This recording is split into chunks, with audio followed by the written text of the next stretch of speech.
नमस्कार प्यारे साथियों, मैं आदित्य आप सभी का स्वागत करता हूं आपके इस परिवार तक्षशिला यूके पर।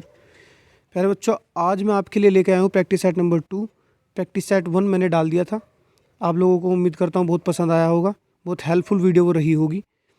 ऐसा ही प्रैक्टिस सेट नंबर 2 मैं आज आपके लिए लेके आया हूँ और प्रैक्टिस सेट नंबर 2 में भी मैंने 20 क्वेश्चन इंक्लूड किए हैं और बहुत ही अच्छे क्वेश्चन रहने वाले हैं। हर एक क्वेश्चन के अंदर मैं ऑप्शन जो भी होंगे उसके बारे में कुछ खास बातें आपको बताऊँगा जो इंपॉर्टेंट होगी। आप लोग बस वीडियो में बने रहना और अंत तक वीडियो को देखना, स्किप बिल्कुल मत करना। कोई भी इंपॉर्टेंट पॉइंट आप लोगों से छूटना नहीं चाहिए। चलिए बच्चों, टाइम वेस्ट ना करते हुए हम लोग शुरू करते हैं। क्वेश्चन नंबर 1 आपका दिया गया है, नागरी लिपि परिषद की स्थापना कब हुई थी? तो इसका आपका आंसर हो जाएगा ऑप्शन नंबर सी, 1975। 1975 में विनोबा भावे ने दिल्ली के अंदर नागरी लिपि परिषद की स्थापना की थी। चलिए क्वेश्चन नंबर चलते हैं हम लोग 2 पे। पंचमाक्षर के स्थान पर अनुस्वार के प्रयोग का किसने सुझाव दिया था? तो इसका आंसर हो जाएगा आपका ऑप्शन नंबर बी, श्याम सुंदर दास, जिन्होंने नागरी लिपि सुधार के अंतर्गत पहला कदम उठाया था और पंचमाक्षर के स्थान पर अनुस्वार के प्रयोग का सुझाव दिया था। चलिए क्वेश्चन नंबर 3 पे हम लोग चलते हैं। जो सो किस प्रकार का सर्वनाम है? तो इस क्वेश्चन का आंसर हो जाएगा ऑप्शन नंबर सी, संबंधवाचक सर्वनाम, क्योंकि जो और सो संबंधवाचक सर्वनाम में आते हैं। सर्वनाम के भेद होते हैं 6 और प्रकार होते हैं 11। 6 भेदों में से 4 भेद आपको दे रखे हैं, ठीक है, जिनमें से आपका अनिश्चयवाचक छूटा हुआ है और आपका निश्चयवाचक छूटा हुआ है। बाकी आपका ऑप्शन नंबर सी इसका आंसर हो जाएगा। और जो 11 प्रकार थे पिछले प्रैक्टिस सेट मैंने आपको बताए थे, मैं, तू, आप, यह, वह, जो, सो, कोई, कुछ, कौन, क्या। चलिए आगे बढ़ते हैं। चौथे का हम लोग देखते हैं, यद्यपि किस प्रकार की संधि का उदाहरण है? तो इसका आंसर हो जाएगा आपका ऑप्शन नंबर सी, यण संधि, क्योंकि य और व के आगे यदि आधा व्यंजन आ जाए तो वो यण संधि का उदाहरण माना जाता है। चूंकि हम देख पा रहे हैं कि द जो होता है आधे द और य से मिलकर बना होता है, तो यह आपका उदाहरण हो जाएगा यण संधि का।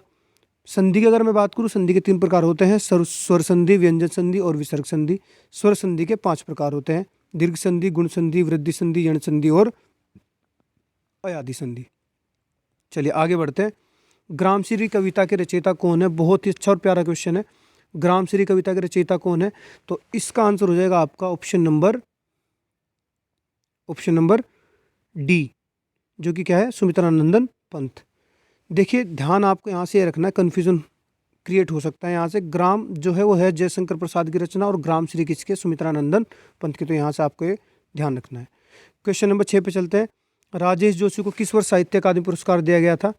तो इसका आपका आंसर हो जाएगा ऑप्शन नंबर बी, 2002, क्योंकि राजेश जोशी को 2002 के लिए इनके काव्य दो पंक्तियों के बीच के लिए साहित्य अकादमी पुरस्कार दिया गया था। साहित्य अकादमी पुरस्कारों की अगर मैं बात करूं तो सबसे पहले माखनलाल चतुर्वेदी को उनके काव्य हिमतरंगिनी के लिए 1955 में पुरस्कार दिया गया था और राजेश जोशी को 2002 में दो पंक्तियों के बीच के लिए दिया गया था।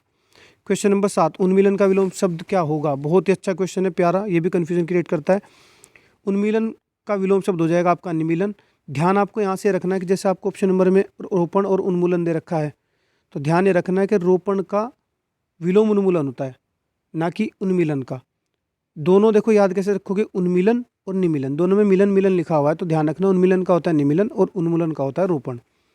क्वेश्चन नंबर 8 पे हम लोग चलते हैं। षटपद किसका पर्यायवाची है? तो षटपद पर्यायवाची आपका है भ्रमर का, तो आंसर हो जाएगा आपका भ्रमर।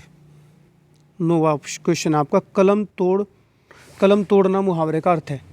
तो आप लोगों ने सुना होगा, कहते हैं भाई बहुत कलम तोड़ लिखता है, एकदम बहुत अच्छा लिखता है। इसका मतलब इसका आंसर हो जाएगा आपका ऑप्शन नंबर ए, अच्छा लिखना।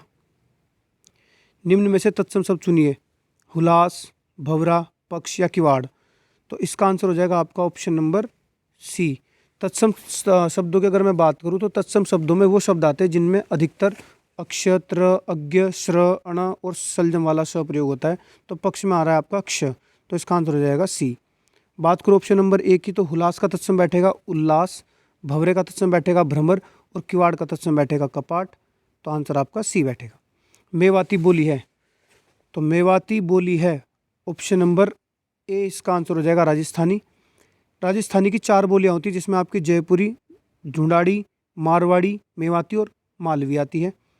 पूर्वी हिंदी की 3 बोलियां होती हैं, जिसमें आपकी आती है अवधी, बघेली और छत्तीसगढ़ी। पश्चिमी हिंदी की आपकी 5 बोलियां होती हैं, जिसमें आपकी आती है ब्रजभाषा, बुंदेली, कन्नौजी, बांगुरिया हरियाणवी और खड़ी बोली। और बिहारी में आपकी 3 बोलियां आती है, जिसमें भोजपुरी, मगधी, मागधी और मगही। ठीक है। क्वेश्चन नंबर 12 पे हम लोग चलते हैं। शुद्ध शब्द का चयन कीजिए। विदुषी, कुमुदनी, अध्यात्म या कुमुदनी। तो इसका राइट आंसर हो जाएगा आपका ऑप्शन नंबर सी, अध्यात्म। विदुषी पे व पे जो है छोटी ई की मात्रा आनी थी, इसलिए गलत है। कुमुदनी में कुमु सही लिखा हुआ है, लेकिन द पे छोटी ई की मात्रा आनी थी, ये गलती है। तो 12वें का सी आंसर हो जाएगा।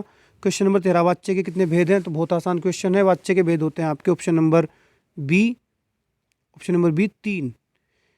कौन कौन से? कर्मवाच्य, कृतवाच्य और आपका भाववाच्य। क्वेश्चन नंबर 14 पे हम लोग चलते हैं। किस अनुच्छेद के तहत हिंदी के विकास के लिए निर्देश दिए गए थे? तो आंसर इसका हो जाएगा option number D 351। Option number B की अगर मैं बात करता हूँ, ऑप्शन नंबर बी में आपके लोकसभा में हिंदी का किस तरीके से प्रयोग करना है? 350 में आपका हो जाएगा शिकायतों को दूर करने के लिए अभ्यावेदन में प्रयोग की जाने वाली भाषा का उल्लेख। और ऑप्शन नंबर सी 349 में आपका हो जाएगा भाषा संबंधी विधियों को अधिनियमित करने के लिए विशेष प्रक्रिया का प्रावधान दिया गया है। तो 14 का डी आपका आंसर हो जाएगा। क्वेश्चन नंबर 15 की अगर मैं बात करूं, प्रथम राजभाषा आयोग 1955 के अध्यक्ष कौन थे? तो इसका आपका राइट आंसर हो जाएगा ऑप्शन नंबर बी, बीजी खेर। तो प्रथम राजभाषा आयोग के अध्यक्ष कौन है? बीजी खेर। 16वें क्वेश्चन की अगर मैं बात करूं, ऐसे शब्द जिनकी उत्पत्ति का ज्ञान नहीं होता कहे जाते हैं। तो इस सवाल का राइट आंसर हो जाएगा आपका ऑप्शन नंबर डी, देशज।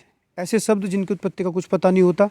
दूसरा, जिनका विच्छेद करने पर, जिन्हें अलग करने पर कोई सार्थक शब्द नहीं बनता, उन्हें हम बोलते हैं देशज शब्द। दूसरा, विदेशी शब्द क्या होते हैं? जो आपकी विदेशी भाषा से लिए गए, जैसे आपका अरबी से ले लिए, फारसी से, अंग्रेजी से। तत्सम शब्द जो आपके संस्कृत के शब्द हैं। संकर शब्द, संकर की वर्तनी गलत लिख रखी है। संकर शब्द आपके 2 विभिन्न अलग अलग भाषाओं से उठाए गए शब्द कहलाते हैं। क्वेश्चन नंबर 16 पे हम लोग चलते हैं। निम्न में से किस पत्र को उत्तम शैली में लिखा जाता है? पिछले प्रैक्टिस सेट में भी यहाँ से क्वेश्चन पूछा गया था और वहाँ पे मैंने इस प्रश्न का जवाब दिया था, अगर आपको याद हो।